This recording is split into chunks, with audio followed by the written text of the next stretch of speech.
Chapter 1, Lesson 5, on pages 27 and 28 for homework. We're going to talk about the distributive property today. The distributive property has those wacky arrows that we talked about in class this morning. I'm going to see if I can use those in this presentation as well. Let's start off with number 33. Number 33, I believe, says factor. Let's see what it says. And then check by multiplying. So let's look at a 5. Let's look at our 10 and let's look at our 45 and see if we can find things that perhaps are common. I think I'm going to rewrite this as maybe 5 times 1 times x plus 5 times 2 times y plus 5 times 9 times z. 5 times 1 is 5, 5 times 2 is the 10, 5 times 9 is the 45. Now when we're factoring, we're taking things that are common throughout all three terms in this example. Let's see if I can make this a red. So I think that 5 is common, this 5 is common, this 5 is common. Let's go back to black.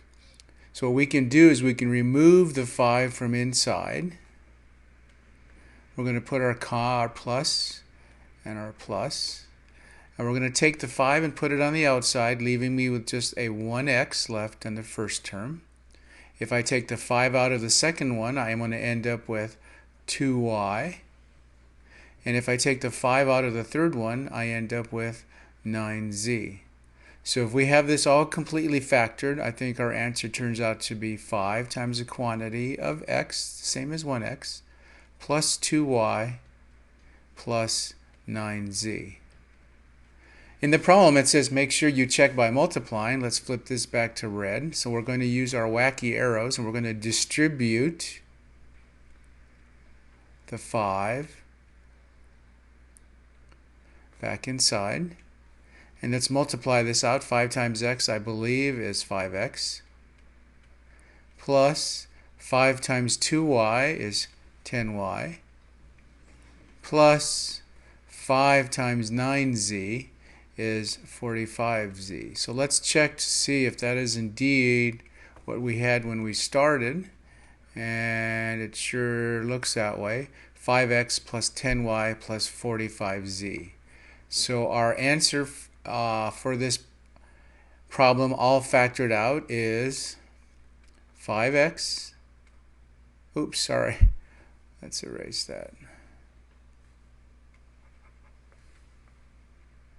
Let's get my eraser going here. Oops, that's not the eraser. Let's try this one. Let's try this again. So our answer for this completely factored turns out to be 5 times the quantity of x plus 2y plus 9z. Close our parentheses, put that in our box. There's our answer for that one. Number 63, I believe, said simplify each expression. So let's use our wacky arrows again. We're going to distribute. We're going to distribute. So we have 8 times a is 8a. We have 8 times b is 8b. We have 4 times a is 4a.